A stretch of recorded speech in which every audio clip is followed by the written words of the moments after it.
بسم اللہ الرحمن الرحیم۔ السلام علیکم ناظرین 9 ذی الحج یوم عرفہ کے فضائل کے حوالے سے آج کی ویڈیو ہے۔ آخر تک دیکھیے، شیئر کریں اور ثواب دارین میں شامل ہو جائیں اور اس چینل کو سبسکرائب کر لیں۔ صحیحین میں عمر بن خطاب رضی اللہ تعالیٰ عنہ سے حدیث مروی ہے کہ ایک یہودی نے عمر بن خطاب سے کہا، اے امیر المومنین، تم ایک آیت قرآن مجید میں پڑھتے ہو، اگر وہ آیت ہم یہودیوں پر نازل ہوتی تو ہم اس دن کو عید کا دن بناتے۔ عمر رضی اللہ تعالیٰ عنہ کہتے ہیں کہ وہ کون سی آیت ہے؟ اس نے کہا، جس کا ترجمہ ہے، آج میں نے تمہارے لیے تمہارے دین کو کامل کر دیا اور تم پر اپنا انعام بھرپور کر دیا اور تمہارے لیے اسلام کے دین کو قبول کیا اور دین ہونے پر رضامند ہو گیا۔ تو عمر رضی اللہ تعالیٰ عنہ فرمانے لگے، ہمیں اس دن اور جگہ کا بھی علم ہے جب یہ آیت نبی کریم صلی اللہ علیہ وسلم پر نازل ہوئی۔ وہ جمعہ کا دن تھا اور نبی صلی اللہ علیہ وسلم عرفہ میں تھے۔ عرفہ میں وقوف کرنے والوں کے لیے عید کا دن ہے۔ نبی اکرم صلی اللہ علیہ وسلم نے فرمایا، یوم عرفہ اور یوم النحر اور ایام تشریق ہم اہل اسلام کی عید کے دن ہیں اور یہ سب کھانے پینے کے دن ہیں۔ اسے اصحاب السنن نے روایت کیا ہے اور عمر بن الخطاب رضی اللہ تعالیٰ عنہ سے مروی ہے، انہوں نے فرمایا، یہ آیت الیوم اکملت جمعہ اور عرفہ والے دن نازل ہوئی اور یہ دونوں دن ہمارے لیے عید کے دن ہیں۔ یہ ایسا دن ہے جس کی اللہ تعالیٰ نے قسم اٹھائی ہے اور عظیم الشان اور مرتبہ والی ذات قسم بھی عظیم الشان والی چیز کے ساتھ اٹھاتی ہے، اور یہی وہ یوم المشہود ہے جو اللہ تعالیٰ نے اپنے اس فرمان میں کہا ہے، وَشَاهِدٍ وَمَشْهُودٍ البروج، حاضر ہونے والے اور حاضر کیے گئے کی قسم۔ ابو ہریرہ رضی اللہ تعالیٰ عنہ بیان کرتے ہیں کہ نبی کریم صلی اللہ علیہ وسلم نے فرمایا، یوم موعود قیامت کا دن ہے اور یوم مشہود عرفہ کا دن ہے اور شاہد جمعہ کا دن ہے۔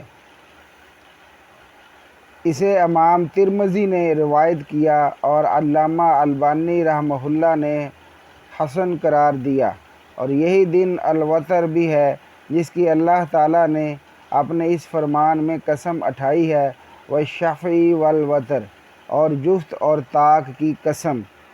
ابن عباس رضی اللہ تعالیٰ عنہما کہتے ہیں، الشفع عید الاضحیٰ اور الوتر یوم عرفہ ہے۔ اس دن کا روزہ 2 سال کے گناہوں کا کفارہ ہے۔ قتادہ رضی اللہ تعالیٰ عنہ سے مروی ہے کہ نبی کریم صلی اللہ علیہ وسلم نے یوم عرفہ کے روزہ کے بارے میں فرمایا، یہ گزرے ہوئے آنے والے سال کے گناہوں کا کفارہ ہے۔ یہ روزہ حاجی کے لیے رکھنا مستحب نہیں، اس لیے کہ نبی صلی اللہ علیہ وسلم نے اس کا روزہ ترک کیا تھا، اور یہ بھی مروی ہے کہ نبی صلی اللہ علیہ وآلہ وسلم نے یوم عرفہ کا میدان عرفات میں روزہ رکھنے سے منع فرمایا ہے، لہٰذا حاجی کے علاوہ باقی سب کے لیے یہ روزہ رکھنا مستحب ہے۔ یہ وہی دن ہے جس میں اللہ تعالیٰ نے اولاد آدم سے عہد میثاق لیا تھا۔ ابن عباس رضی اللہ تعالیٰ عنہما بیان کرتے ہیں کہ نبی صلی اللہ علیہ وسلم نے فرمایا، بلا شبہ اللہ تعالیٰ نے آدم علیہ السلام کی ذریت سے عرفہ میں میثاق لیا اور آدم علیہ السلام کی پشت سے ساری ذریت نکال کر ذروں کی مانند اپنے سامنے پھیلا دی اور ان سے آمنے سامنے بات کرتے ہوئے فرمایا، کیا میں تمہارا رب نہیں ہوں؟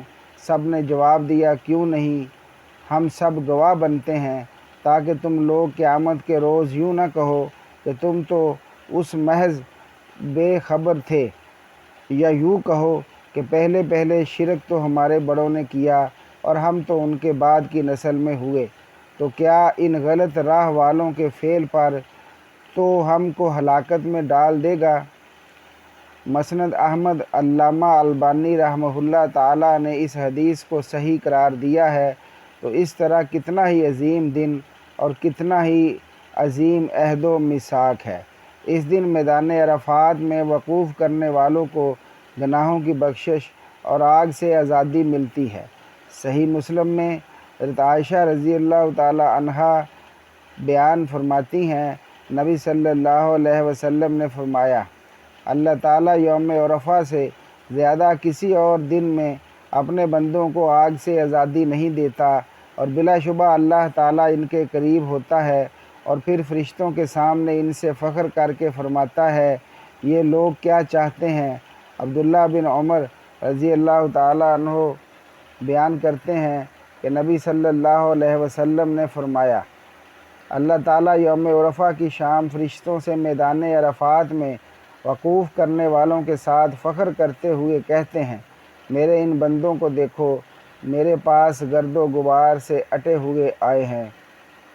تو ناظرین، 9 ذی الحج یوم عرفہ کا دن بہت ہی اہم دن، اس دن ہم بھی اللہ کے ساتھ عبادت سے گزاریں اور اللہ کے ساتھ راز و نیاز کی باتیں کریں، گناہوں سے توبہ کریں اور نیک کام کرنے کا عزم کریں۔